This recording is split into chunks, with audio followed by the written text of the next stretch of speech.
In the fog-draped shadows of Blackthorn Hall, a grand masquerade hides a deadly secret.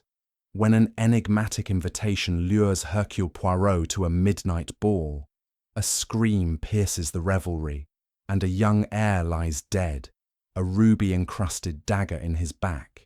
Behind the masks of elegant guests, grieving kin, desperate debtors, and a cunning host, lurk motives of greed and betrayal.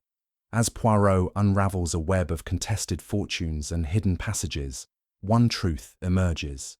In this dance of deception, only the little grey cells can unmask a killer before the night claims another soul. Chapter 1. The Invitation. The November fog draped London in a shroud of mystery, curling around the gas lamps and softening the sharp edges of Whitehaven mansions. Inside his meticulously ordered flat, Hercule Poirot sat at his desk, his small, precise hands cradling a steaming cup of tisane. The aroma of chamomile filled the air, a counterpoint to the damp chill seeping through the window. His green eyes, sharp as a cat's, rested on a single cream-coloured envelope that lay before him, its presence an affront to the symmetry of his morning routine. The envelope bore no postmark, only his name, Monsieur Hercule Poirot, in a flowing, almost theatrical script. The paper was thick, luxurious, and carried the faintest hint of jasmine, as if it had been touched by a perfumed hand. Across the room, Captain Arthur Hastings lounged in an armchair, his long legs stretched toward the fire. He was engrossed in the morning's Times, muttering about the cricket scores, his honest, open face a study in contentment. The contrast between the two men was striking. Poirot, compact and fastidious, his moustache a work of art. Hastings, tall and unassuming, with a soldier's bearing and a propensity for missing the obvious. "Mon ami," Poirot said, his voice soft but commanding. "What do you make of this?" He held the envelope aloft, his fingers delicate, as if handling evidence. Hastings lowered his newspaper, his brow creasing with mild interest. "What's that, Poirot? A letter? Looks rather posh." "Posh, you say?" Poirot's moustache twitched, a sure sign of his disapproval of imprecise language. "It is not merely a letter, Hastings. It is an enigma. Observe, no sender, no address, only my name, and this scent. Jasmine, subtle but deliberate. This is no ordinary correspondence." Hastings leaned forward, his curiosity piqued. "Well, open it, old chap. Let's see what's inside." With the precision of a surgeon, Poirot slit the envelope using a silver letter opener, its handle gleaming in the firelight. He extracted a single card, heavy and embossed with gold filigree. The text was brief, written in the same elegant hand.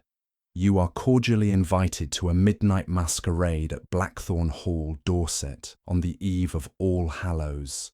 Masks mandatory, carriage provided, discretion assured, no signature, no hint of the host." Poirot's eyes narrowed, his mind already turning like the gears of a finely tuned clock.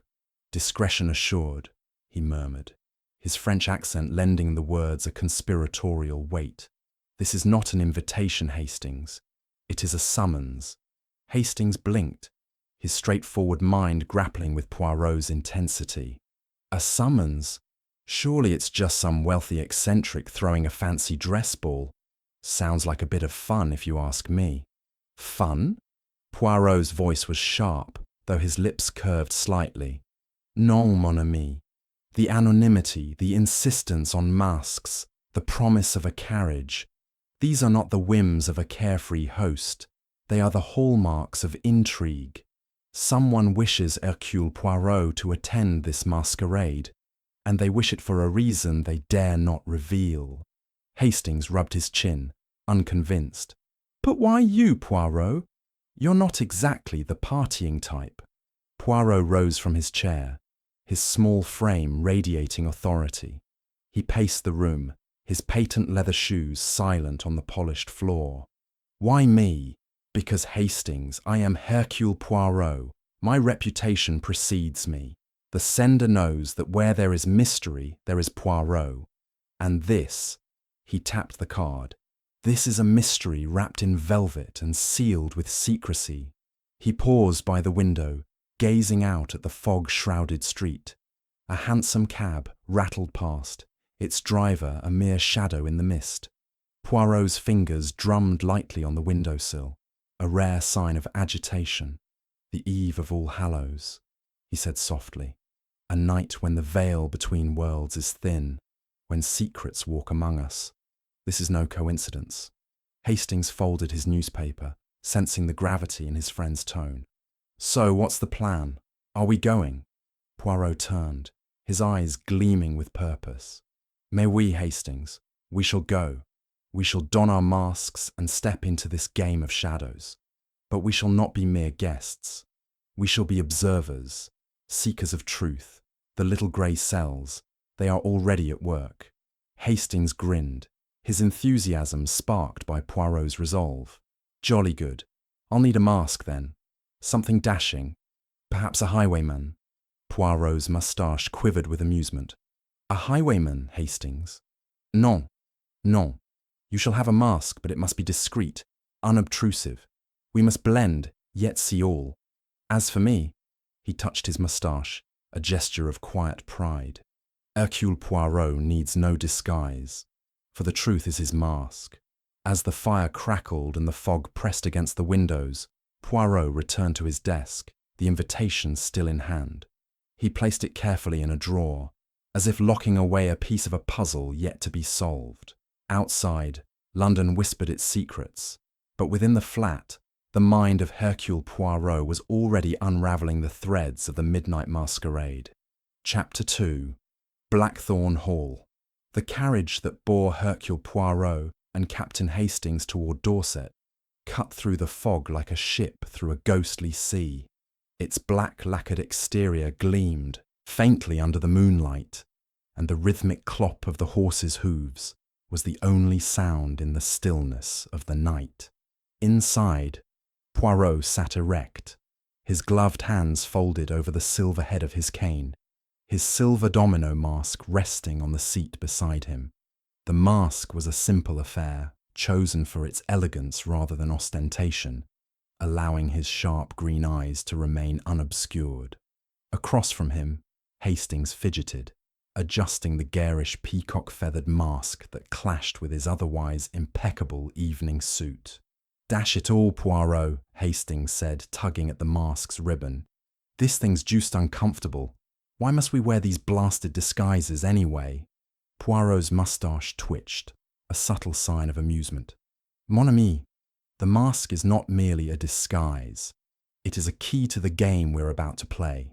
The host demands anonymity, and in that demand lies intent. To hide the face is to invite deception, or to conceal a truth too dangerous to reveal." Hastings frowned, his honest face struggling to pass Poirot's cryptic words. "You make it sound like we're walking into a den of thieves." "Perhaps we are," Poirot replied softly, his gaze drifting to the darkened window. "But thieves of secrets, Hastings, not of gold. The little grey cells, they sense a purpose in this masquerade, and Hercule Poirot does not ignore such instincts." The journey from London to Dorset was long, and as the hours passed, the fog thickened, wrapping the countryside in a spectral embrace. The carriage slowed as it approached Blackthorn Hall, and through the mist, the manor emerged. A vast Jacobean pile of weathered stone, its gabled roofs and mullioned windows looming like a sentinel against the moonlit sky. Ivy clung to its walls, and the air carried the faint scent of damp earth and ancient wood. A single lantern burned at the entrance, casting a golden glow that did little to dispel the manor's brooding presence. A liveried footman, his face hidden behind a plain white mask, opened the carriage door with a silent bow. Poirot descended, his movements precise, and Hastings followed, clutching his mask as if it might betray him. The footman led them up a flight of stone steps, through an oak door carved with grotesque gargoyles, and into a grand vestibule. The air inside was warm, heavy with the scent of beeswax and roses, and the distant strains of a string quartet floated through the hall. They were ushered into the ballroom, a cavernous space that seemed to pulse with life. Crystal chandeliers hung from a vaulted ceiling, their prisms scattering light across a polished parquet floor. The room was a kaleidoscope of colour and movement. Guests in elaborate costumes swirled to the music, their masks transforming them into figures from a fevered dream. A harlequin in motley jested with a Venetian courtesan, her silk gown whispering secrets. A highwayman, his tricorn hat tilted rakishly, bowed to a lady dressed as Marie Antoinette, her powdered wig towering above a gilded mask. A figure in a black velvet cape, its hood adorned with raven feathers, glided past, leaving a trail of cigar smoke in their wake. Poirot's eyes darted about, cataloguing every detail with the precision of a watchmaker. He noted the uneven hem of a lady's emerald gown, suggesting haste or carelessness, the nervous tick of a gloved hand clutching a champagne flute, the way a man in a jester's mask stood too close to the shadows, as if reluctant to be seen. "Observe, Hastings," he murmured, his voice barely audible over the music. "This is no mere ball. It is a stage, and every guest plays a part." Hastings, adjusting his mask with a grimace, scanned the room. "Quite a spectacle, I'll give you that. But how do you know who's who with all these masks?" "Précisément," Poirot said, his tone sharp. "That is the challenge. The mask conceals the face, but the body, the gesture, the choice of costume, these betray the soul. Watch, and you will see." They moved through the crowd, Poirot's small frame slipping between guests with the grace of a cat, Hastings trailing behind, his height making him conspicuous despite his efforts to blend. The quartet played a waltz, its melody both haunting and seductive, and the dancers moved in a hypnotic rhythm. Poirot paused near a marble pillar, his attention drawn to a woman in a sapphire mask, her gown shimmering like a midnight sea. She stood alone, her posture rigid, her fingers twisting a lace handkerchief. Nearby, a man in a crimson cloak and golden mask conversed with a group, his gestures expansive yet controlled, as if he were the master of this strange revel. "That must be our host," Hastings whispered, nodding toward the crimson-cloaked figure. "He's got the air of someone in charge." Poirot's eyes gleamed. "Perhaps, Hastings, but the true master of a masquerade is not always the one who commands the room.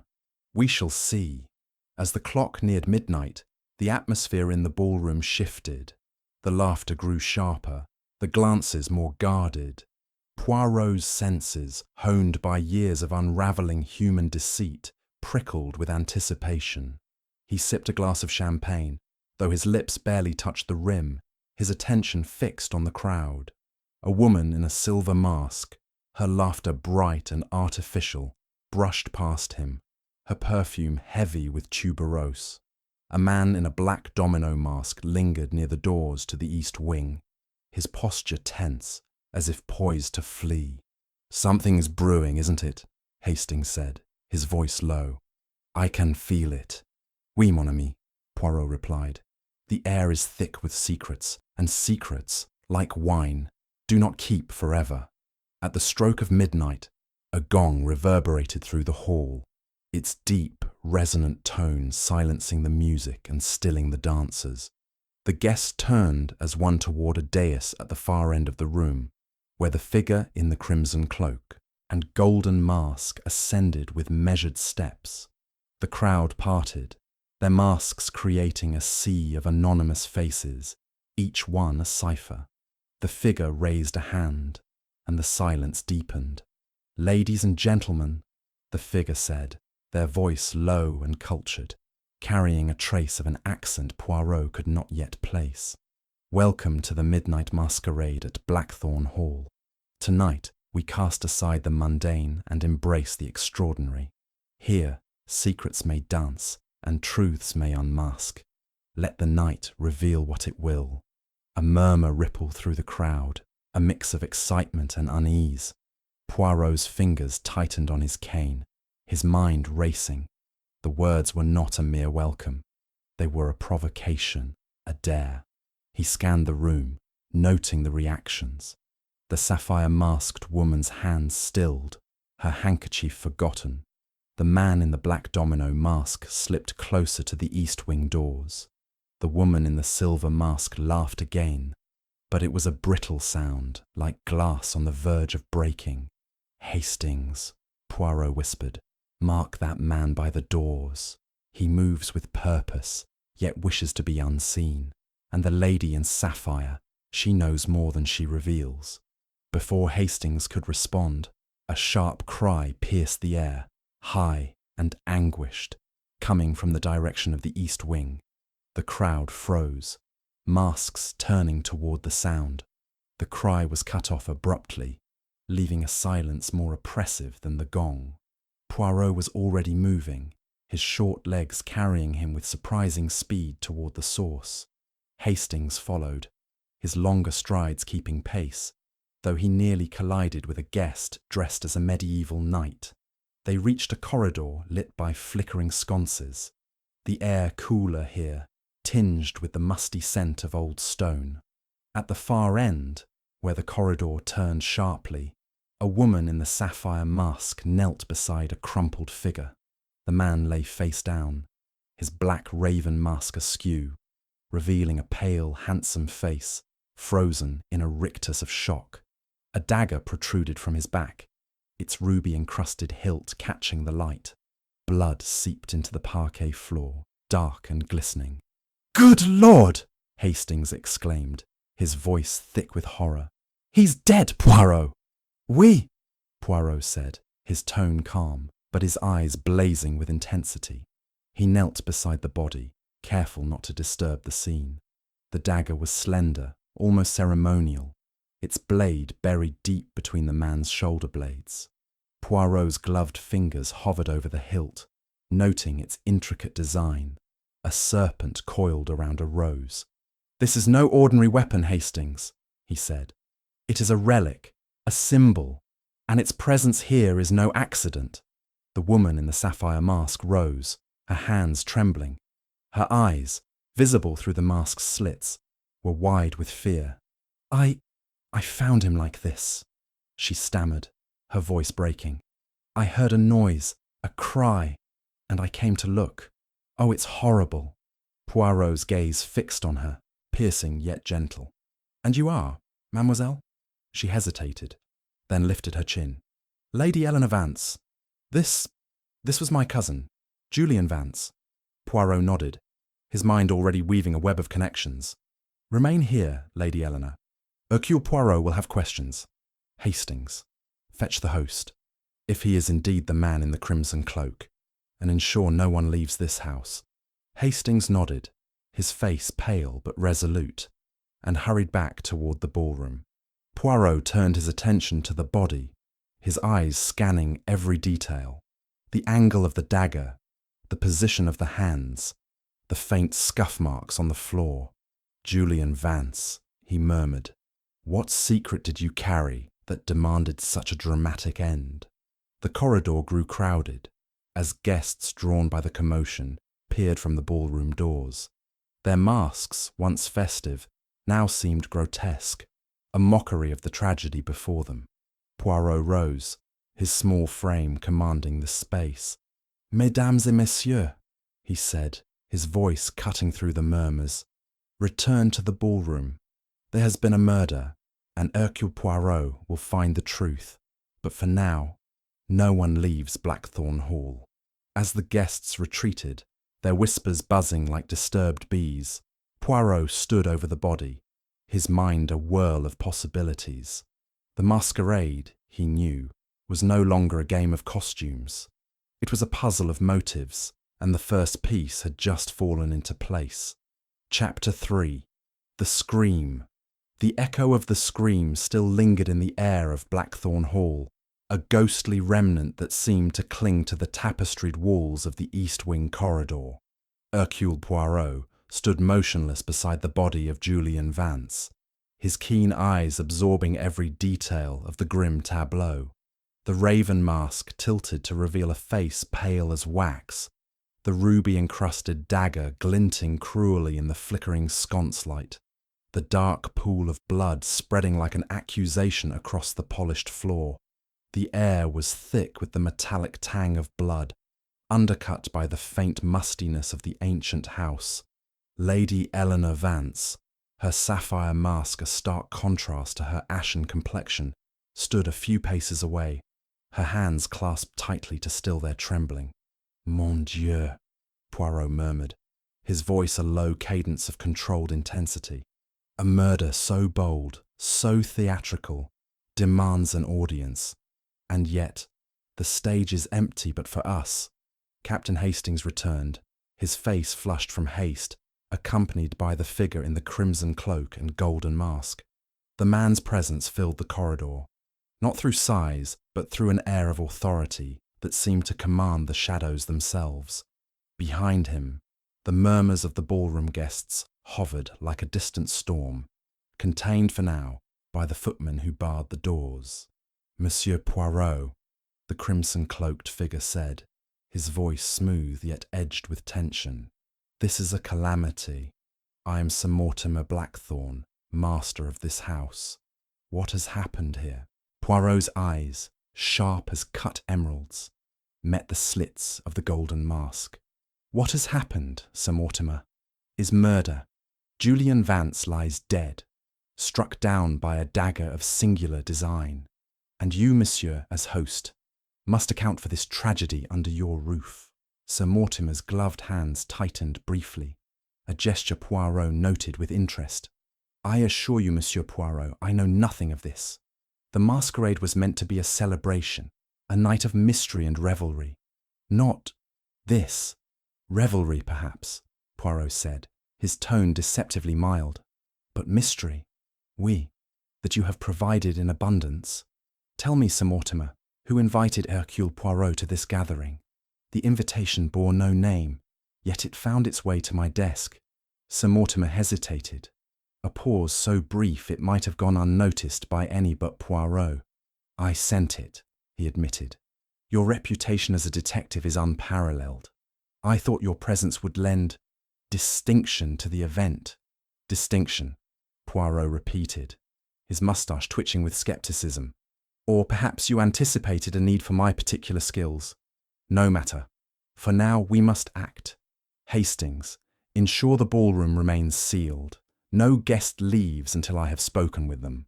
Hastings nodded, his soldierly instincts kicking in, and moved to reinforce the footman's guard. Poirot turned to Lady Eleanor, who had not spoken since identifying the victim. Her eyes, visible through her mask, were wide with shock. But there was something else, a flicker of wariness that piqued Poirot's curiosity. "Mademoiselle," he said gently, "you found your cousin. Tell me precisely what you saw and heard." Lady Eleanor's voice was unsteady, but she gathered herself. "I was in the ballroom, near the East Wing doors. The music had just paused, and I heard a cry, sharp and sudden, from this corridor. I thought someone might be hurt, so I came to look. I found Julian, like this." Her voice broke, and she pressed a hand to her lips. Poirot's gaze softened, but his questions were relentless. "This cry, describe it. Was it anger, fear, pain?" She frowned, her brow creasing beneath the mask. "Pain, I think. It was brief, cut off quickly. I didn't see anyone else in the corridor when I arrived. And yet," Poirot said, his eyes drifting to the body, "the dagger suggests a close encounter. Someone stood near enough to strike with precision. Tell me, Lady Eleanor, did your cousin have enemies?" Her hesitation was palpable, her fingers twisting the lace of her gown. "Julian was charming, but reckless. He gambled. He spent beyond his means. There were people he owed money to, I suppose. But enemies, I wouldn't know." Poirot nodded. filing away her words. He knelt again beside the body, his movements deliberate, as if the corpse might whisper its secrets. The dagger's hilt was ornate, its ruby catching the light like a malevolent eye. He noted the angle of the blade, straight, deep, a single thrust that suggested strength and intent. The raven mask, partially dislodged, revealed Julian's features: high cheekbones, a strong jaw, a faint scar above one eyebrow. A handsome man, Poirot thought, but one whose charm had not saved him. "Sir Mortimer," Poirot said, rising, "this dagger is no common blade. It is a work of art, perhaps an heirloom. Do you recognize it?" The golden mask tilted slightly, as if Sir Mortimer were studying the weapon for the first time. "It is unfamiliar to me," he said, "but Blackthorn Hall is old, filled with relics. It could belong to one of the guests, or perhaps it was brought here for this purpose." Poirot's eyes narrowed. "A purpose, oui. This murder was not impulsive. It was planned, staged, like a scene in your Masquerade. And the choice of weapons speaks to the killer's mind, a mind that values symbolism over subtlety." He turned to the corridor, his gaze sweeping its length. The walls were lined with portraits, their subjects' eyes seeming to follow the living with silent judgment. A heavy tapestry hung at the far end, depicting a hunt in vivid greens and golds. Poirot's attention lingered on it, noting a slight bulge at its edge, as if it had been disturbed. He approached, his cane tapping softly, and lifted the tapestry's corner. Behind it was a narrow door, its wood polished, but unmarked by dust. "Voilà," Poirot said, his voice tinged with satisfaction. "A hidden passage.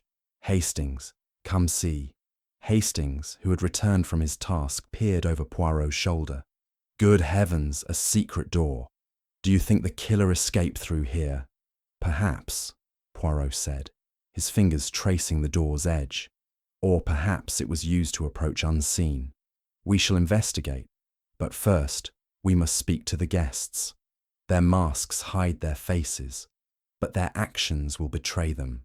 Sir Mortimer cleared his throat. "Monsieur Poirot, I have instructed my staff to secure the house. No one will leave until you are satisfied. But I beg you, proceed with discretion. My guests are of delicate standing." Poirot's smile was thin, almost predatory. "Discretion, Sir Mortimer, is my profession. But truth, that is my passion. Lead me to the ballroom. I wish to observe these guests of delicate standing." The ballroom, when they returned, was a study in controlled chaos. The guests had been herded back by the footmen, their masks creating a surreal tableau of frozen expressions. Jewel-encrusted visors, feathered dominoes, and grotesque animal faces. The string quartet had fallen silent, and the chandeliers cast long shadows that danced across the floor. Poirot stood at the centre of the room, his small stature somehow commanding, as if he were the conductor of this grim symphony. "Mesdames et messieurs," he announced, his voice carrying with a clarity that silenced the murmurs. "A tragedy has occurred. Julian, Vance has been murdered, and the killer is among us. Hercule Poirot will uncover the truth, but I require your cooperation. No one leaves this hall until I have spoken with you. Remove your masks only when I request it." A ripple of unease passed through the crowd. A woman in a silver mask, her gown shimmering like moonlight, stepped forward, her posture defiant. "This is outrageous," she said, her French accent sharp. "I am Vivienne Duval, an actress, not a criminal. Why should we be detained?" Poirot's eyes gleamed as he studied her.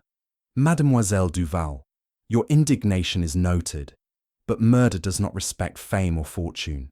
You will remain, as will all." A tall man in a jester's mask, bells jingling faintly, spoke next, his voice nervous. "I'm Rupert Langley, a friend of Julian's. This is dreadful, but I swear I saw nothing. I was dancing when it happened." Poirot's gaze flicked to him, noting the tremor in his hands. "Monsieur Langley, your friendship with the victim interests me. We shall speak further." An older woman, Her black lace mask, severe against her pale skin, leaned on a cane. "I am Lady Beatrice Vance, Julian's mother," she said, her voice cold as frost. "This is a disgrace to our family. Find the culprit, Monsieur Poirot, and be quick about it." Poirot inclined his head, his expression unreadable. "Madame, I assure you, the little grey cells are already at work. Now, let us proceed with order. Sir Mortimer, designate a room where I may conduct interviews. Hastings, you will assist me." As Sir Mortimer led them to a library adjacent to the ballroom, Poirot's mind churned. The scream, the dagger, the hidden door. These were not random elements, but pieces of a deliberate design. Lady Eleanor's shock seemed genuine, yet her hesitation suggested knowledge. Sir Mortimer's composure was too perfect, his invitation too convenient. Vivian Duval's defiance masked something deeper, perhaps fear, and Rupert Langley's nervousness was a thread Poirot intended to pull. The library was a haven of dark wood and leather-bound books, a fire crackling in the grate. Poirot seated himself behind a mahogany desk, his cane resting beside him. "Hastings," he said, "we begin with Lady Eleanor. She was first on the scene, and her eyes hold secrets she does not yet know she possesses." As Hastings went to fetch her, Poirot leaned back, his fingers steepled. The scream had been the opening note of a deadly composition, and Blackthorn Hall was its stage. The truth, he knew, lay not in the masks the guests wore, but in the shadows they cast. Chapter 4. The Guests. The library of Blackthorn Hall was a sanctuary of quiet amidst the storm of suspicion that now gripped the manor. Its walls, lined with shelves of leather-bound volumes, seemed to absorb the tension, their gilt titles glinting in the firelight. A heavy Persian rug muffled footsteps, and the air held the faint scent of old paper and wood smoke. Hercule Poirot sat behind a mahogany desk, his small, immaculate figure a study in composure. His silver domino mask rested beside him, a silent witness to the night's grim turn. Captain Hastings stood by the fireplace, his peacock-feathered mask discarded, his honest face etched with concern as he watched Poirot arrange a notebook and pencil with meticulous care. "Mon ami," Poirot said, his voice low but resonant, "we are now in the heart of the matter. The guests, they wear their masks, but their words, their gestures, these will unmask them. We begin with Lady Eleanor, then the others. Each will reveal a piece of the puzzle, whether they intend to or not." Hastings nodded, though his brow furrowed. "It's a devil of a business, Poirot. That dagger, the scream. Someone planned this, didn't they? But why in the middle of a masquerade?" Poirot's green eyes gleamed. "Précisément, Hastings. The masquerade is not a backdrop. It is a tool. The killer chose this night, this setting to obscure their intent. But Hercule Poirot sees through the shadows. Bring in Lady Eleanor." Hastings stepped out, returning moments later with Lady Eleanor Vance. Her sapphire mask was gone, revealing a delicate face, pale and drawn, with eyes red-rimmed from unshed tears. She sat opposite Poirot, her hands folded tightly in her lap, the lace of her gown slightly crumpled from nervous twisting. "Mademoiselle," Poirot began, his tone gentle yet probing, "you have suffered a great shock, the loss of your cousin Julian. But the truth, it does not wait for grief. Tell me all you know of him. His life, his troubles, his enemies." Lady Eleanor's lips trembled. "Julian was complicated. He was charming, always the brightest in any room. But he lived too fast. He gambled, cards, horses, anything that promised a thrill. He owed money, I know that much, though he never spoke of it directly. He was kind to me always, but I sensed he was afraid lately. He'd look over his shoulder as if expecting someone." Poirot leaned forward, his fingers steepled. "Afraid, you say? Of whom? And why?" "I don't know," she admitted, her voice barely above a whisper. He mentioned a letter once, something about an inheritance. He said it could change everything, but he was vague. I thought he was joking, as he often did. Poirot's moustache twitched. An inheritance. This is most interesting. Did he name anyone who might oppose this inheritance? She shook her head. No, but he was secretive. He'd laugh it off if I pressed him. Julian was like that, hiding worry behind a smile. Poirot made a note, his pencil moving with precision. Merci, Lady Eleanor. For now, remain in the ballroom. I may need to speak with you again. As she left, her steps faltering, Poirot turned to Hastings. The inheritance, Hastings. It is a thread we must follow. But first, let us hear from the mother. Lady Beatrice Vance entered. Next, her black lace mask removed to reveal a face carved from stern resolve.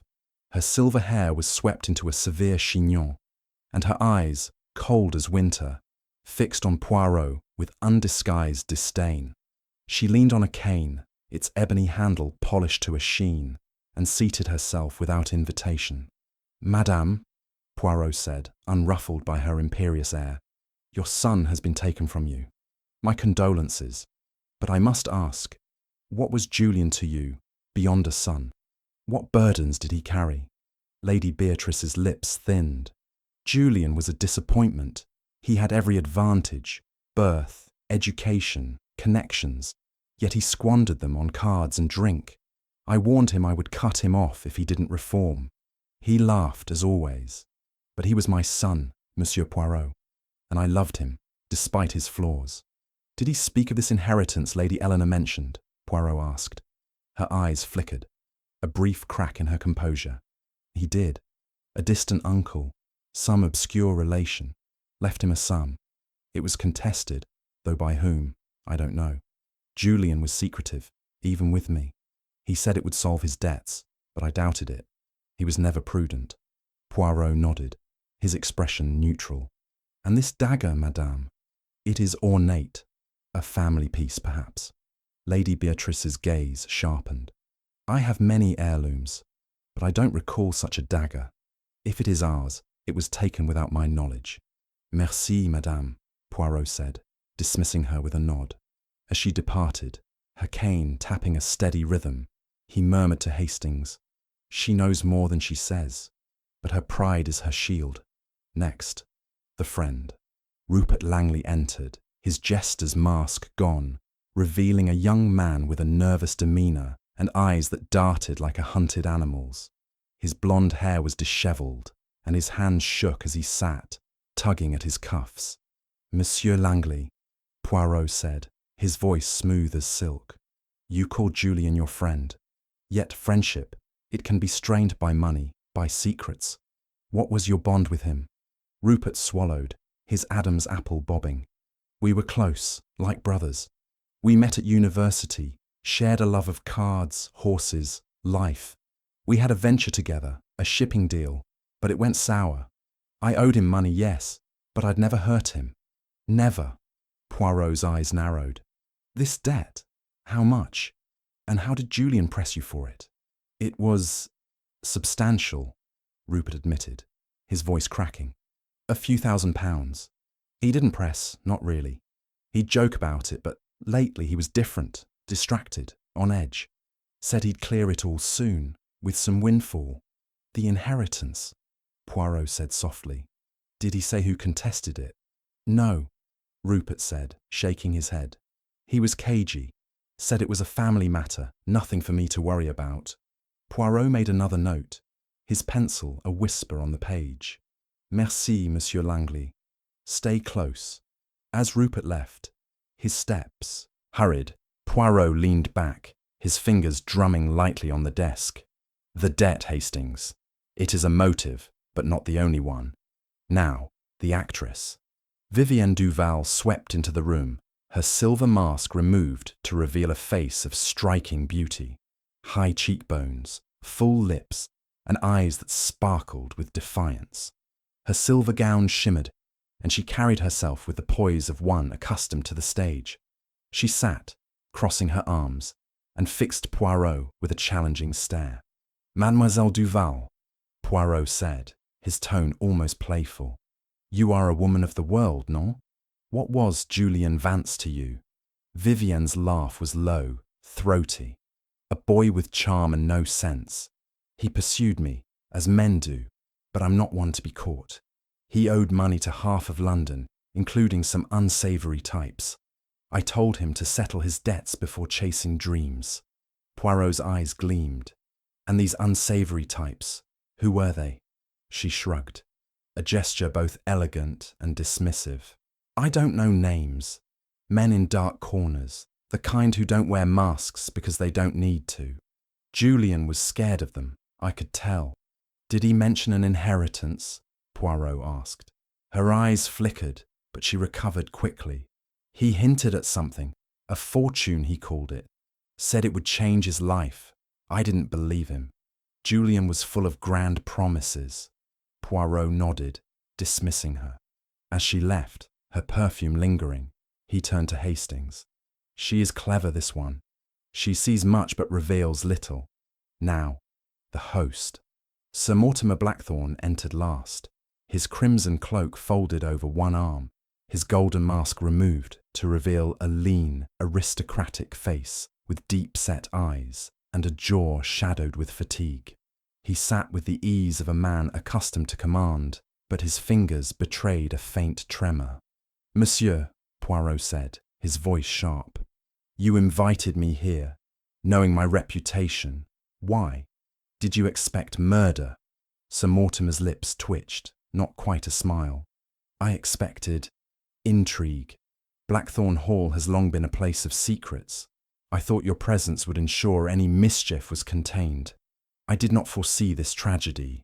Poirot leaned forward, his gaze unrelenting. And yet, a man is dead, struck by a dagger that may belong to this house. Why the masquerade, Sir Mortimer? Why the anonymity? It was a whim, Sir Mortimer said, his voice steady. A nod to tradition. All Hallows Eve, masks, mystery. It is the spirit of the night. Non, Poirot said, his tone cutting. It is a stage for murder. You know more than you say, monsieur. But for now, I will watch you, as I watch them all. As Sir Mortimer left, Poirot closed his notebook with a snap.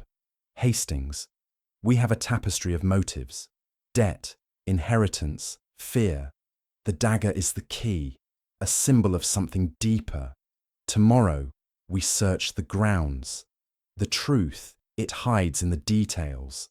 The fire crackled, casting long shadows across the library. Outside, the fog pressed against the windows, as if guarding the secrets of Blackthorne Hall. Poirot's mind, however, was already piercing the mist, seeking the thread that would unravel the murder of Julian Vance. Chapter 5. The Clue in the Garden. The dawn broke over Blackthorne Hall with a reluctant light, the fog of the previous night thinning to reveal a landscape of stark beauty. The manor's garden stretched beyond the stone terraces, a labyrinth of manicured lawns, rose beds, and yew hedges sculpted into geometric precision. A chill hung in the air, carrying the scent of dew and freshly turned earth.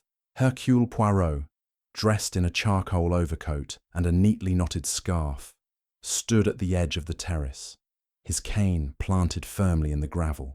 His green eyes, sharp and unyielding, surveyed the grounds as if they might yield their secrets to his scrutiny alone. Beside him, Captain Hastings shivered, his breath visible in the crisp morning air, his peacock-feathered mask long discarded in favour of his usual practical demeanour.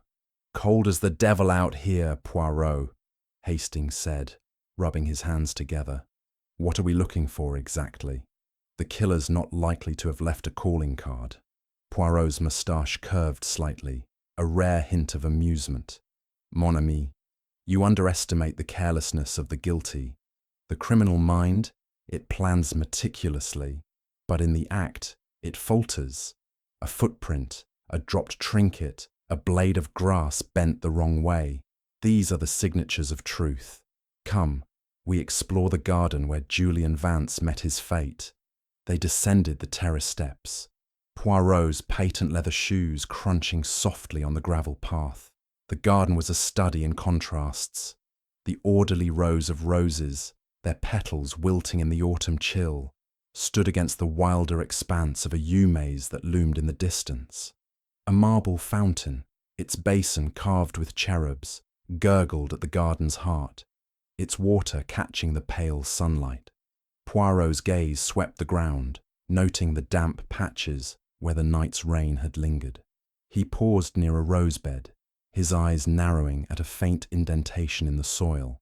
A partial footprint, shallow but distinct, its edges blurred by the morning dew. "Regardez, Hastings," Poirot said, pointing with his cane. A footstep, fresh since the rain. Someone walked here after the storm, perhaps in haste. Hastings crouched, squinting at the mark. Could be a gardener's, couldn't it? They're always poking about. "Non," Poirot said sharply. "A gardener works with method, not at midnight in a downpour. This print is deliberate, furtive. It belongs to our drama." He moved on, his steps measured, his eyes scanning the grass. Near the fountain, a glint caught his attention. A small golden object, half hidden among the blades. Poirot knelt, careful not to disturb the surrounding earth, and retrieved a gold cufflink, its surface engraved with the initials JV. The metal was untarnished, its shine undimmed by the damp grass. "Julian's cufflink," Hastings said, his voice tinged with excitement. "But what's it doing out here?" "He was killed in the corridor." Poirot held the cufflink to the light, turning it slowly. "Précisément, Hastings. This cufflink was dropped after the rain, for it rests atop the grass, not pressed into the mud. Julian Vance was in this garden before his death, and not alone. Someone met him here. Someone who left this clue." Hastings frowned, his mind grappling with the implications. "You think he was killed out here and moved to the corridor? But why?" Poirot's eyes gleamed. To confuse the time of death, perhaps, or to stage the scene for maximum effect. The Masquerade. It is a theatre, and this murder is its centerpiece. Come, let us return to the house. There are questions for the staff. They retraced their steps to the manor. The fog now a faint mist that curled around the stone walls. Inside, the air was warmer, heavy with the scent of polished wood and fading roses. Poirot requested a meeting with the household staff, and Sir Mortimer, his crimson cloak replaced by a sombre morning coat, obliged, assembling them in a small parlour off the main hall. The room was modest, its walls adorned with faded hunting prints, its furniture sturdy but worn. The staff stood in a neat line. A butler, stern and grey-haired, a housekeeper, her apron crisp, and 3 footmen, their faces betraying varying degrees of unease. Poirot's gaze settled on a young footman, barely out of his teens, whose hands twitched nervously at his sides. His name, supplied by the housekeeper, was Thomas. "Monsieur Thomas," Poirot said, his voice smooth but commanding. "You were on duty last night, oui? Tell me what you saw in the hours before midnight." Thomas swallowed, his eyes darting to Sir Mortimer, who nodded curtly. "I was stationed near the east wing, sir," he said, his voice trembling. "I saw Mr. Vance, Julian that is, slip out to the garden around 11:30. He was in a hurry, like he didn't want to be seen." Poirot leaned forward, his cane resting lightly against his knee. "And was he alone?" Thomas hesitated, his cheeks flushing. "No, sir. There was someone with him, a figure in a dark cloak. I couldn't see their face, not with the mask in the dark. They were arguing, low-like, but I didn't catch the words. Arguing," Poirot repeated, his tone thoughtful. "And this figure, man or woman, tall or short?" "I couldn't tell, sir," Thomas said, his voice barely audible. "The cloak hid their shape, and the mask. It was one of those plain ones, white, like the other footmen wear. I thought it was a guest, but I didn't want to intrude." Poirot's fingers drummed lightly on his cane. "Merci, Thomas. You have been most helpful. Remain available." As the staff filed out, Poirot turned to Hastings, his expression intense. "The garden, Hastings. It is the true scene of the crime. Julian met someone there, argued, and was struck down. The body was moved to the corridor to create confusion, to make us think the murder happened at midnight, when the scream was heard." Hastings rubbed his chin. "But who moved him? And why the corridor?" Poirot rose, pacing the small parlour, his steps silent on the rug. "The why is clear, to mislead. The who is more complex. The dagger, the cufflink, the cloaked figure, these are pieces of a puzzle, and the picture is forming. But we need more. Let us examine the hidden door we found last night." They returned to the east wing corridor, now bathed in the weak light of morning filtering through high windows. The tapestry still hung at the corridor's end, its hunting scene vivid in the daylight. Poirot lifted it, revealing the narrow door once more. He pushed it open, revealing a cramped passage, its walls rough stone, its air damp and stale. A faint smell of earth lingered, as if the passage led to the gardens beyond. "Regardez," Poirot said, pointing to a scuff mark on the floor, a smear of mud that matched the garden soil. "Someone passed through here recently, perhaps carrying a burden. The body, it was moved this way." Hastings peered into the passage, his face grim. "It's like something out of a Gothic novel. Poirot. A secret passage, a murder, a masquerade. It's all so theatrical." "Oui," Poirot said, his voice low. "And that is the key.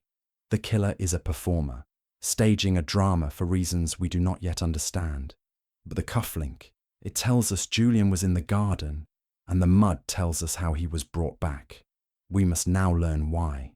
They emerged into the corridor, where Sir Mortimer awaited, his face drawn. "Have you found anything, Monsieur Poirot?" he asked. Poirot's smile was enigmatic. "A thread, Sir Mortimer. A small one, but it leads to the truth. Tell me, do you know of this passage?" Sir Mortimer's eyes widened briefly, then narrowed. "It's an old servant's passage, long unused. I'd forgotten it existed." "Forgotten?" Poirot said softly, his tone implying disbelief. "No matter. The truth does not forget." As they returned to the library, Poirot's mind churned. The garden meeting, the argument, the cufflink, the passage. These were not random, but deliberate, each a brushstroke in a deadly portrait. Julian Vance had been lured to his death, and the killer had planned every step, from the mask to the dagger. But why the garden? And why move the body? The answers, Poirot knew, lay in the motives of those he had interviewed: the grieving cousin, the stern mother, the nervous friend, the defiant actress, and the enigmatic host. Each held a piece of the truth, and Hercule Poirot would fit them together, one by one, until the picture was complete. Chapter 6. The Motive. The afternoon light filtered through the library's tall windows at Blackthorn Hall, casting a muted glow across the leather-bound books and the polished mahogany desk where Hercule Poirot sat. The fire in the grate had dwindled to embers, but the room retained a warmth that contrasted with the chill of suspicion pervading the manor. Poirot's notebook lay open before him, its pages filled with precise notations in his elegant script. Names, times, observations, each a thread in the intricate tapestry of Julian Vance's murder. Captain Hastings leaned against a bookshelf, his arms crossed, his brow furrowed with the effort of keeping pace with Poirot's relentless deductions. "Mon ami," Poirot said, his voice a measured cadence. "We have the scene, the garden where Julian met his end. We have the means, the dagger, a weapon of symbolism and history. Now, we seek the motive, the heart of this crime. For without motive, murder is but a shadow without substance." Hastings nodded, though his expression betrayed uncertainty. "It's the devil of a puzzle, Poirot. We've got debts, an inheritance, And who knows what else? But how do we narrow it down? Everyone seems to have had a reason to dislike Julian. Poirot's green eyes gleamed, his moustache twitching with a hint of satisfaction. Précisément, Hastings. Everyone has a reason, but not everyone has a motive. The little grey cells, they sift through the noise to find the signal. Let us review what we know. He opened his notebook, his fingers tracing the lines of his notes. Julian Vance was a man of charm and recklessness. He gambled, he spent, he owed money to many, perhaps to dangerous men, as Mademoiselle Duval suggested. Yet he was also heir to a fortune contested by an unknown party. This inheritance, it is the pivot around which this drama turns. We must learn more. Hastings rubbed his chin. Lady Eleanor mentioned it, didn't she? Something about a distant uncle, but she didn't know who was contesting it. Oui, Poirot said, his tone thoughtful. And that is where we begin. Let us summon Lady Eleanor once more. Her grief is genuine, but her knowledge, it is incomplete. Hastings stepped out to fetch her, and Poirot paced the library, his cane tapping softly on the rug. The room's quiet was oppressive, as if the walls themselves held their breath, guarding the secrets of Blackthorn Hall. The portraits above the fireplace, stern ancestors in ruffled collars, seemed to watch him, their painted eyes unyielding. Poirot paused, his gaze lingering on a portrait of a woman in a sapphire gown, her face strikingly similar to Lady Eleanor's. A family resemblance, he noted, and perhaps a clue to the inheritance. Lady Eleanor entered, her face pale but composed, her sapphire gown replaced by a simple black dress that spoke of mourning. She sat, her hands folded tightly, her eyes wary. Mademoiselle, Poirot began, his voice gentle yet incisive. We spoke of Julian's inheritance. You said he was afraid, that he mentioned a letter. Tell me all you know, no matter how small. The truth lies in the details. Lady Eleanor's lips parted, then closed, as if weighing her words. It was a month ago in London, she said at last.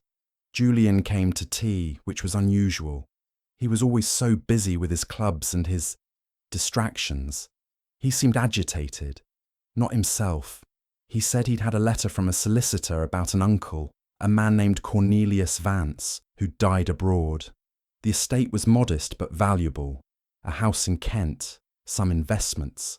Julian was named heir, but he said someone was challenging the will. He wouldn't say who, only that it was a family matter and that it could ruin him. Poirot leaned forward, his eyes narrowing. Ruin him? Those were his words? Yes, she said, her voice barely audible. I thought he meant financially, but now, I wonder if he meant something else. He was frightened, Monsieur Poirot. I've never seen him like that. Poirot made a note, his pencil moving with deliberate precision. This Cornelius Vance. Did Julian speak of him before? She shook her head. Never. I didn't even know we had an uncle by that name. Our family is old, but scattered. Julian was closer to Mother, Lady Beatrice, than I was. She might know more. Merci, Lady Eleanor, Poirot said, dismissing her with a nod. As she left, he turned to Hastings.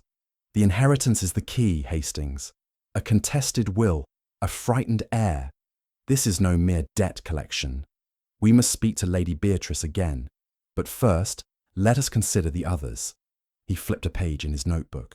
Rupert Langley, the friend, owes Julian a substantial sum. He claims friendship, but debt can sour even the strongest bonds.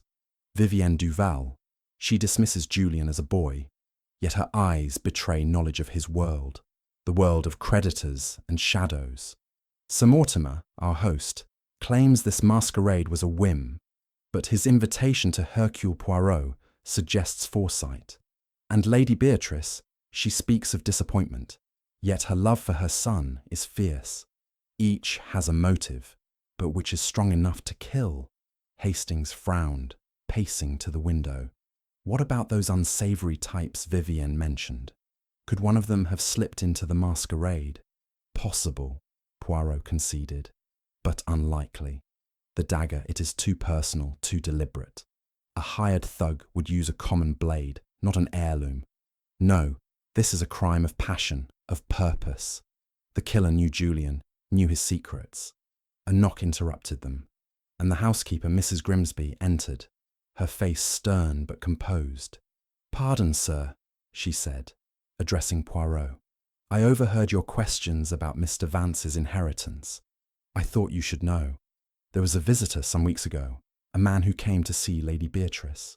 He was a solicitor, a Mr. Hargreaves from London. They spoke privately, but I heard raised voices, something about a will and a claim." Poirot's eyes lit with interest. "This Mr. Hargreaves, did he mention Cornelius Vance?" "I couldn't say, sir," Mrs. Grimsby replied, "but he left in a huff, and Lady Beatrice was out of sorts for days after." "Merci, Mrs. Grimsby," Poirot said, his mind racing. "You have been most helpful." As the housekeeper departed, Poirot turned to Hastings, his expression intense. A solicitor, a contested will, a family matter. The threads tighten, Hastings. We must learn more of this Cornelius Vance and his estate. But first, let us confront Lady Beatrice. They found her in a small drawing room, seated by a window overlooking the gardens. Her black lace dress was as severe as her expression, and her cane rested against her chair like a sentinel. She looked up as they entered, her eyes cold. "Madame," Poirot said, his tone polite but firm, "we must speak of Cornelius Vance and his will. Your son was his heir, yet the will is contested. Who challenges it?" Lady Beatrice's lips tightened, her fingers gripping the arm of her chair. "You pry into private matters, Monsieur Poirot. Cornelius was my late husband's brother, a recluse who lived in Italy. He died 6 months ago, leaving a modest fortune to Julian. I know of no contestation, though Julian hinted at complications. He was vague, as always." "And this Mr. Hargreaves, the solicitor?" Poirot pressed. "He visited you. Raised voices were heard. What did he want?" Her eyes flashed, but she answered. "Hargreaves represented Cornelius's estate. He said there was a claimant, someone with a prior entitlement. He wouldn't say who, only that it was a legal matter. I told him Julian deserved the inheritance and sent him away." Poirot nodded, his mind cataloguing her words. "And the dagger, madame? You claimed it was unfamiliar, yet it is a piece of history, perhaps from this very house. Could it belong to your family?" Lady Beatrice's composure wavered, her hand tightening on her cane. "I told you, I don't know it. Blackthorn Hall has many relics, some forgotten. If it is ours, it was stolen." "Stolen," Poirot repeated softly, his tone implying doubt. "Merci, madame. We will speak again." As they returned to the library, Poirot's pace quickened, his cane tapping with urgency. "Hastings, the motive is clear now. The inheritance is the spark, but the fire is personal. Someone stood to lose if Julian claimed that fortune, a family member perhaps, or someone close enough to know of the dagger. We must find this Mr. Hargreaves and learn the identity of the claimant." Hastings looked sceptical. "But how, Poirot? We're stuck here, and Hargreaves is in London." Poirot's smile was enigmatic. "The telephone, Hastings.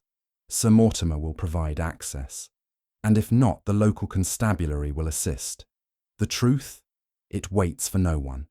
As they reached the library, Poirot paused, his gaze distant. The motive was taking shape, a contested fortune, a family secret, a dagger that spoke of heritage. But the killer's identity remained elusive, hidden behind the masks of Blackthorn Hall. Poirot's little grey cells, however, were relentless, and he knew the truth was close, waiting to be unmasked. Chapter 7. The Unmasking. The ballroom of Blackthorn Hall, once a stage for revelry, now stood as a sombre arena of suspicion. The chandeliers, dimmed to a soft glow, cast long shadows that flickered across the masked faces of the assembled guests. The air was heavy with tension, the earlier gaiety replaced by whispers, and wary glances. Hercule Poirot stood on the dais, his small frame commanding the vast room, his silver domino mask glinting faintly in his hand. His green eyes, sharp and unyielding, swept over the crowd, each guest a piece in the intricate puzzle of Julian Vance's murder. Captain Hastings stood at his side, his face taut with anticipation, his soldierly posture a steady contrast to the restless energy of the room. "Mesdames et messieurs," Poirot began, his voice cutting through the murmurs with crystalline clarity. "A crime has been committed under this roof, a murder most foul. Julian Vance lies dead, struck down by a dagger of singular design. But Hercule Poirot does not falter before such darkness. The truth, it is a light that reveals all, and tonight I shall unmask the killer." A gasp rippled through the crowd, masks turning toward one another, seeking answers or perhaps fearing exposure. Poirot raised a hand, silencing them. This masquerade, it was no mere celebration. It was a stage, carefully set, to conceal a crime. But the killer, they underestimated the little grey cells of Hercule Poirot. Let us begin with the facts. He paced the dais, his cane tapping lightly, each word measured. Julian Vance was killed in the garden, not the corridor where his body was found. The cufflink, marked with his initials, lay atop the grass, untouched by the night's rain. A footman, Thomas, saw him argue with a cloaked figure at 11:30. The body was moved through a hidden passage to the east wing, staged to suggest a later time of death. Why? To confuse, to mislead. But the truth, it speaks through the details. He turned to the crowd, his gaze piercing. The dagger, a relic, ornate, with a ruby-encrusted hilt, was no common weapon. It was chosen for its meaning, its history. It points to one who knows the secrets of this house, of this family. Lady Beatrice Vance, seated near the front, stiffened, her black lace dress a stark silhouette against the ballroom's opulence. Her cane rested beside her, her face a mask of icy control. Beside her, Lady Eleanor's eyes were wide with dread, her hands clasped tightly. Rupert Langley, his jester's bells silent, shifted nervously, his gaze darting to the exits. Vivienne Duval, her silver gown shimmering, leaned against a pillar, her expression one of detached amusement, though her eyes betrayed a flicker of unease.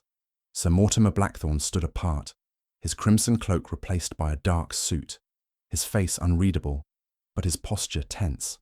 Poirot continued, his voice rising with conviction. "The motive, it is clear. Julian Vance stood to inherit a fortune from his uncle, Cornelius Vance. But this fortune was contested by a claimant whose identity was hidden. This contestation drove Julian to fear, to secrecy. Someone in this room stood to lose if he claimed that inheritance. Someone close enough to know of the dagger, to use it with precision." He paused, letting the silence build, the weight of his words pressing on the crowd. "Let us consider the players. Lady Beatrice, you loved your son, yet you called him a disappointment. You knew of the contested will, of the solicitor Hargreaves. Did you fear Julian's recklessness would tarnish your family's name?" Lady Beatrice's eyes flashed, her voice cold as steel. "How dare you, Monsieur Poirot? I would never harm my son." Poirot inclined his head, unruffled. "Perhaps, madame, but love can drive one to desperate acts.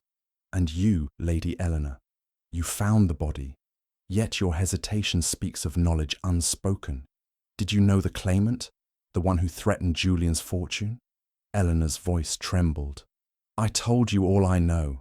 Julian was afraid, but he never named the claimant." Poirot's gaze shifted to Rupert Langley, whose hands shook visibly. "Monsieur Langley, you owed Julian thousands, a debt you could not pay. His inheritance would have freed you, or perhaps exposed you. Did you argue with him in the garden, desperate to silence his demands?" Rupert's face paled, his voice rising. "I told you he was my friend. I'd never hurt him. And Mademoiselle Duval," Poirot said, turning to the actress. You knew of Julian's debts, his dangerous associates, yet your dismissal of him is too practiced, too perfect. Did you know more than you claim? Vivian's laugh was sharp, but her eyes were guarded. I know men like Julian, Monsieur Poirot. They chase dreams and fall to ruin. I had no reason to kill him. Poirot's smile was enigmatic. And you, Sir Mortimer, our host, you invited Hercule Poirot, knowing my reputation. You claimed this masquerade was a whim, yet you anticipated trouble. Why else summon a detective to a ball? Sir Mortimer's jaw tightened, but he spoke calmly. I sought only to ensure the night passed smoothly. I did not expect murder. Non, Poirot said, his voice sharp. You expected something, monsieur, and now I shall reveal what it was. He stepped forward, his cane pointing toward the crowd. The killer is among you, and the truth is clear. The dagger belongs to the Vance family, a relic from their collection, as Lady Beatrice's reaction betrayed. She denied knowing it, but her hesitation spoke louder than her words. Yet she is frail, too weak to strike such a blow.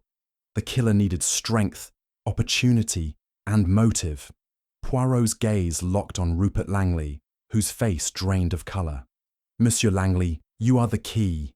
You owed Julian a fortune, a debt that threatened your ruin. Julian's inheritance would have freed you, but only if he lived to claim it, or so you thought. In the garden, you argued, as Thomas saw.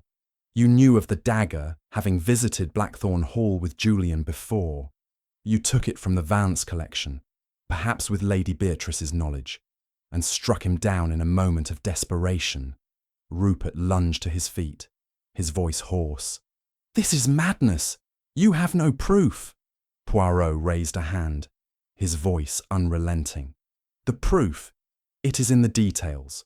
Your boots, monsieur, carry mud from the garden, mud that matches the scuff in the hidden passage. Your glove, discarded in haste, bears a trace of Julian's blood. You moved the body to the corridor, staging it to suggest a later time of death, but the cufflink betrayed you. You argued with Julian, you killed him, and you thought the masquerade would hide your crime. The ballroom erupted in gasps and cries. Rupert's eyes darted wildly, and he bolted for the doors, but Hastings, quick as a soldier, tackled him to the floor. Footmen rushed to assist, pinning Rupert as he struggled, his protests drowned by the crowd's clamour. Poirot turned to Sir Mortimer, his expression grave. You, monsieur, suspected treachery. You invited me to unmask it, but you did not foresee the cost. Your silence, it enabled this crime. Sir Mortimer removed his hat, his face weary. I feared for Julian, he admitted. I knew of his debts, his enemies. I hoped your presence would deter whatever was brewing. I was wrong. Lady Beatrice rose, her cane trembling in her hand. Rupert, she said, her voice breaking, you betrayed my son. You used my family's dagger. Why? Rupert, now restrained, hung his head, his voice a whisper. He was going to ruin me. The inheritance. It was my only way out. I didn't mean to kill him, but he laughed, said I'd never pay. I lost control. Poirot nodded, his expression sombre. The truth, it is always revealed. The masquerade is over. As the footman led Rupert away, the guests dispersed, their masks no longer a shield, but a reminder of the night's tragedy. Poirot stepped down from the dais, his cane tapping softly. The puzzle was solved, the killer unmasked, but the weight of the truth lingered, as heavy as the fog outside Blackthorn Hall. Chapter 8. The Departure. The morning after the unmasking of Rupert Langley dawned cold and grey, the fog returning to cloak Blackthorn Hall in a veil of melancholy. The manor, so vibrant with the masquerade's revelry 2 nights prior, now stood silent, its stone walls absorbing the weight of tragedy.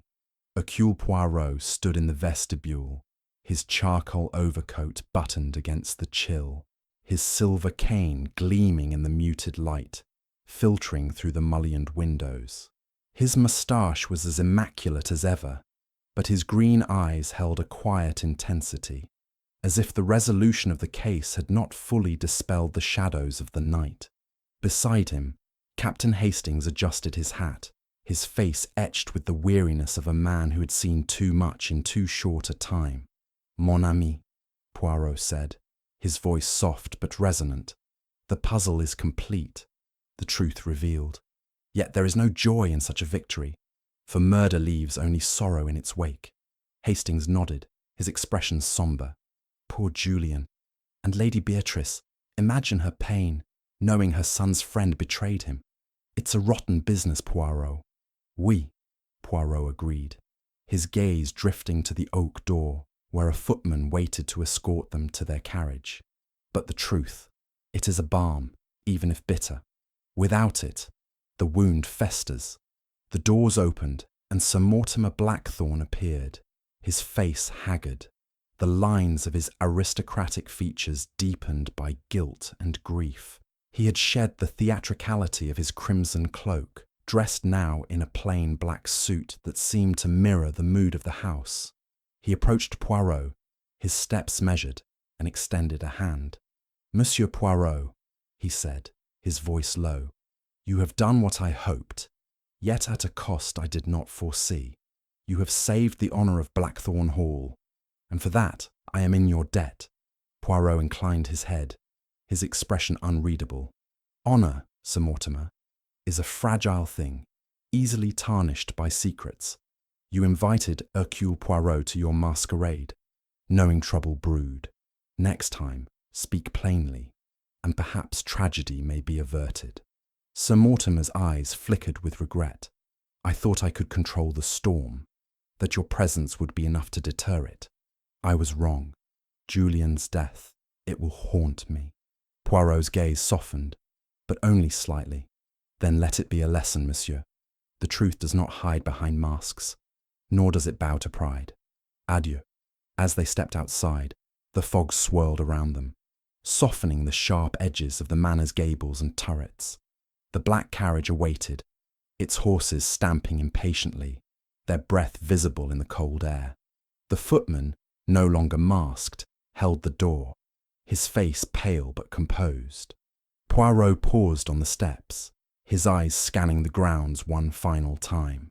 The rose beds, the yew maze, the marble fountain where the cufflink had gleamed like a beacon of truth.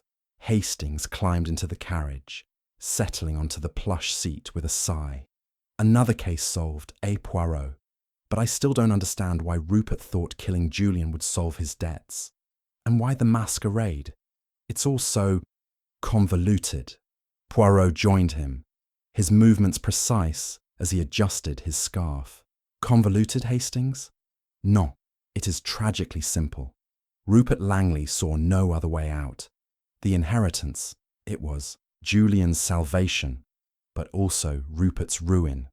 If Julian lived to claim it, he would demand repayment, exposing Rupert's failure. In a moment of desperation, he struck, using the dagger to point suspicion elsewhere, perhaps to Lady Beatrice, whose family owned it. The masquerade was his shield, a chance to move unseen, to argue in the garden, to kill and stage the body in the corridor. Hastings frowned, his honest face struggling to follow. But why move the body at all? Why not leave it in the garden? Poirot's moustache twitched, a sign of his satisfaction with the question. "To create confusion, mon ami." The scream at midnight, heard by all, suggested the murder happened then. But Julian died earlier, in the garden, at 11:30, as Thomas witnessed. Rupert moved the body through the hidden passage, hoping to blur the timeline, to make us think the killer struck during the masquerade's chaos. He did not count on the cufflink, nor on the mud that betrayed his path. The carriage lurched forward, the horses' hooves clopping steadily on the gravel drive. The fog enveloped them, muffling the world beyond, as if Blackthorne Hall were fading into a dream. Hastings leaned back, his eyes distant. And Sir Mortimer? Did he know Rupert was the killer? "Non," Poirot said, his voice firm. He suspected danger, but not its source.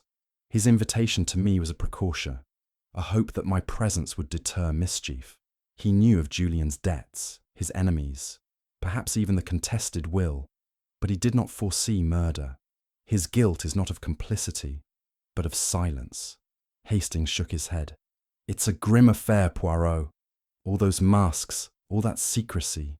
It's like they were begging for something to go wrong. Poirot's eyes gleamed, a spark of his usual vigour returning. Précisément, Hastings. The mask, it hides the face, but the soul, it always speaks. In their costumes, their gestures, their lies, the guests revealed themselves. Rupert's nervousness, Lady Beatrice's pride, Vivienne's defiance. These were the clues that led to the truth. The carriage rolled on, leaving the manor behind, its silhouette swallowed by the fog. Poirot leaned back, his hands folded over his cane, his mind already turning to the next challenge. For him, the case was closed, the puzzle solved, but the world was full of mysteries, each waiting to test the little grey cells. As they neared the main road, Hastings glanced at Poirot, a question forming. Do you think we'll ever come back here, Poirot? Blackthorn Hall, I mean. Poirot's smile was enigmatic, his eyes fixed on the misty horizon. Perhaps, Hastings, if the fates decree it. But for now, London calls, and with it, new enigmas. The world, it does not rest, and neither does Hercule Poirot. The carriage turned onto the road, carrying them into the fog, back to the city where secrets waited in the shadows, ready to be unmasked by the greatest detective of them all.